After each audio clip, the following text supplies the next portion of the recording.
ใต้ร่มบุญพระแม่ผู้ทรงค่าดุจสายฝนหลั่งมาณภาใสหล่อเลี้ยงล่าพาชีวีชื่นดวงใจแผ่นดินไทยร่มเย็นเป็นสุขรมพระเมตตาดั่งฝนโปรยหล่นล่าหล่อรักฟ้าท้องทะเลอันสวยสมลูกเต่าคืนสู่คลื่นลมพิรมชมน้อมบังคมพระคุณล้นแดนสยาม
เมื่อลมฝ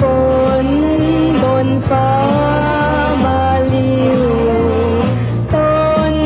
ไม้พลิ้วลูกกิ่งใบ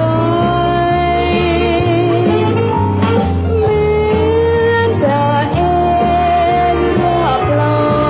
นถอนไป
ทิพย์สา